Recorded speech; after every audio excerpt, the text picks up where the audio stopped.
I'm Sora Luxon, and this is the tarot card, the Empress. This is the card of sharing and plenty. Here we have the feminine attribute fully recognized with the characteristic of love. But right off, be aware that this card doesn't necessarily denote a woman. If this card is in a spread where this is describing an individual, realize that individual the Empress is portraying might be male, as many men as women are generous and fertile and nurturing of spirit. So don't make the assumption that the Empress is automatically female, even though she is the embodiment of the feminine attributes. I've seen far too many new tarot readers make that mistake.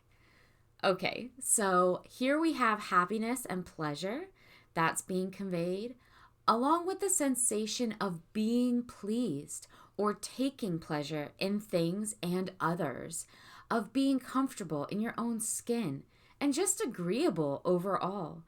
Also, there is success and luxury that is being enjoyed here, a sense of security and deep, deep peace of mind. See how comfortable she is with the physical world all around her, how productive the fields before her are, and the evergreen trees full of life year-round. There is fertility, abundance, ripe and juicy, prolific fruitfulness. The daughter of the mighty ones is a bounty card, an unconditional love card. That is, love without dependent obligation or responsibility attached to it.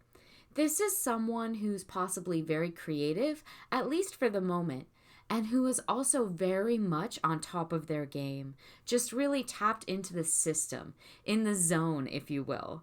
There may be pregnancy here or an opportunity for immediate financial guarantees.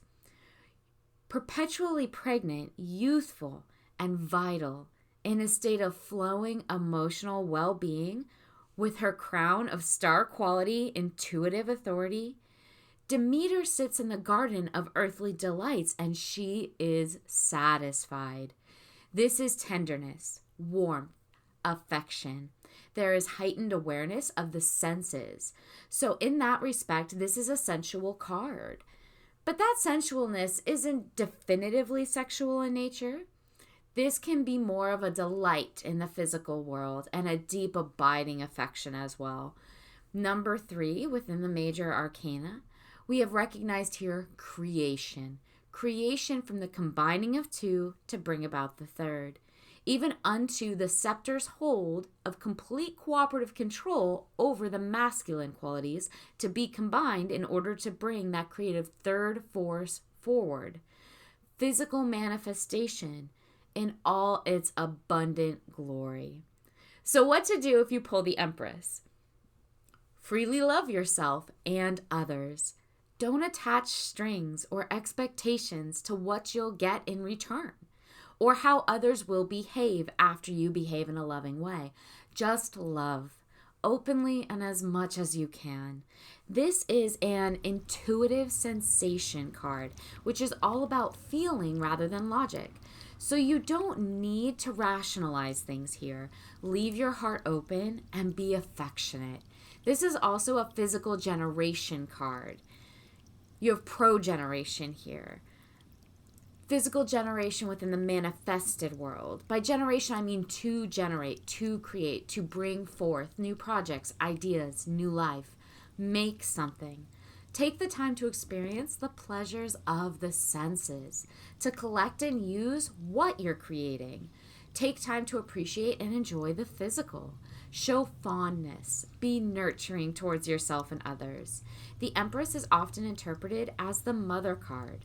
So be tender and generous with that tenderness. Cultivate. Take care of yourself in the healthiest physical and mental ways, and be supportive in those ways towards others as well, without any expectations or strings attached. Be generous with your affections. This might be a good opportunity to step forward as a hostess or a host for an event of some kind, to relish in entertaining others from your bounty. Have an outdoor party. Decorate things, sip something tasty and relish it. Provide goodwill and good cheer for others while you provide it to yourself. Enjoy everything that is around you to be enjoyed. You have everything you need. So take this chance to connect with family and friends. You are enough and you have enough. Opt for nurturing behaviors and trust. Be openly grateful for all that you have and share that generosity. You're in the abundant garden. Appreciate it by acknowledging and savoring it. So what does it mean if you pull the Empress reversed? Well, twisted affections. Here you have love flipped upside down, emotional problems, and inability to find an avenue of self-expression sometimes. Creative blocks like writer's block can be expressed in the Empress reversed.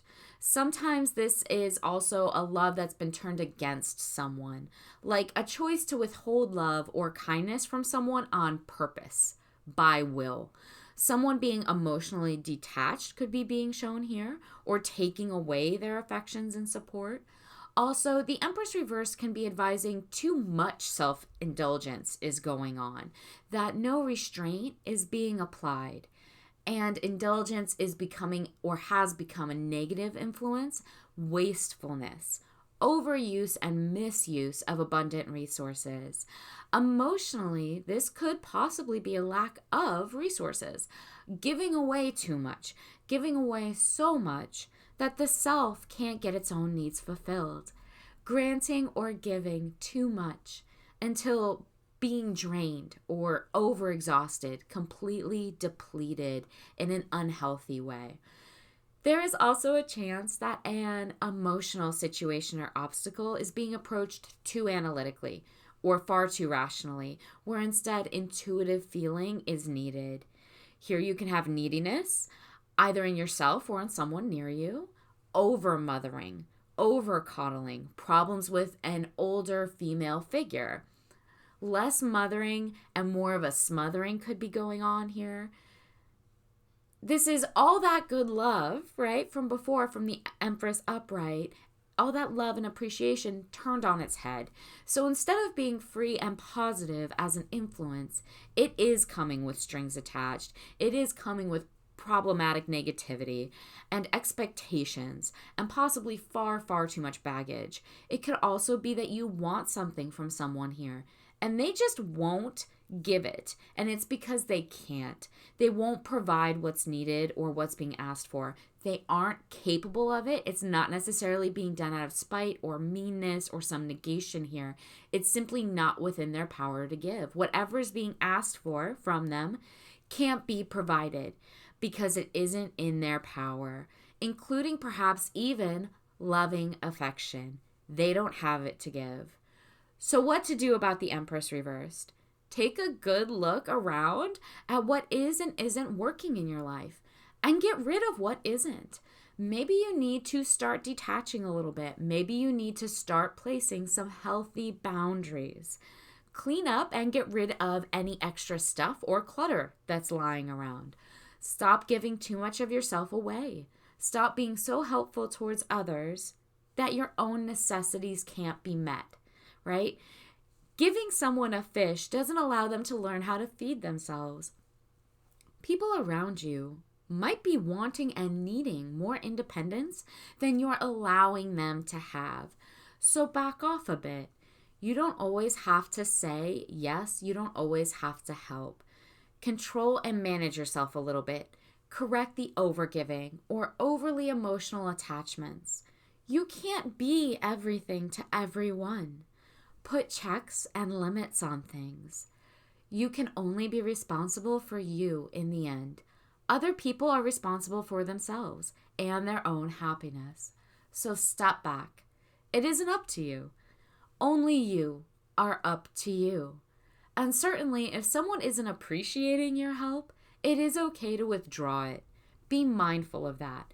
Be practical, be pragmatic about where you're placing your emotional and physical support. Until next time.